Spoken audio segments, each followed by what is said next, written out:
Having trouble with navel orangeworm in the orchard? Sidetrack Now Miso Mating Disruption is your best bet to minimize loss and maximize profitability. Used with Tresse's new multi-gender lures for your monitoring program, you can achieve the quality yields you deserve. Contact your local sales rep today.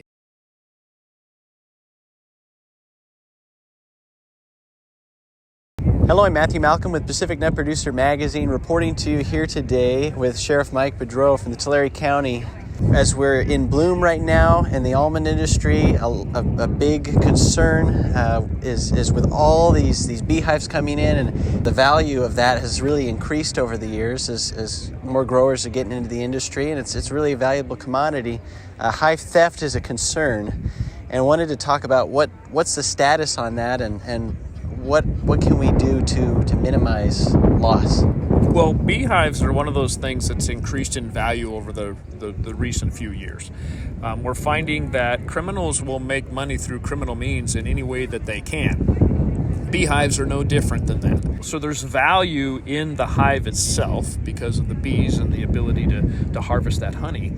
But as well as they're not paying for anything that they're grabbing. And beehives are unique because we put them in an area where they're blooming and the bees circulate to help not only the trees in their blooming season and the cross-pollen or the pollination that needs to take place, but the value of the beehive itself, not only the bees but the honey. So they sit out in open fields, they sit out pretty much unprotected.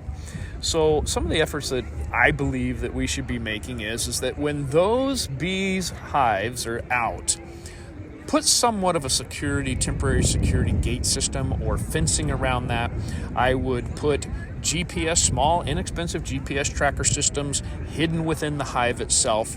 And that way, if we show up and they've moved some fencing, we can get some tire tracks potentially, fingerprints off anything that's left behind, as well as we can begin tracking that GPS hive that's gone somewhere that ordinarily we wouldn't be able to track.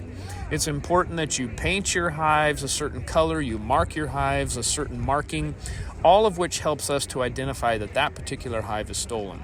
And then also don't become frustrated if you're traveling down the road and you get stopped by law enforcement, because we're double checking to make sure that those hives actually belong to the person they say they do.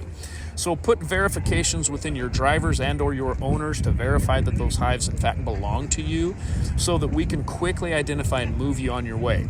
But if we have someone that doesn't have that verification, then we can really make their life a little miserable and hopefully get those hives returned back where they need to go.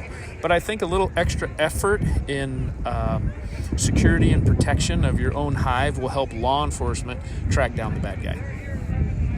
Awesome. Well, you'd think that getting stung by a bee or something might deter them a little bit, but obviously that's not the case. But we certainly appreciate your advice and your efforts. We wish all of our almond growers the best of luck with pollination this season. Stay out of trouble and keep your hives safe. Read more about these things in Pacific Nut Producer Magazine. I'm Matthew Malcolm, CaliforniaAgNet.com.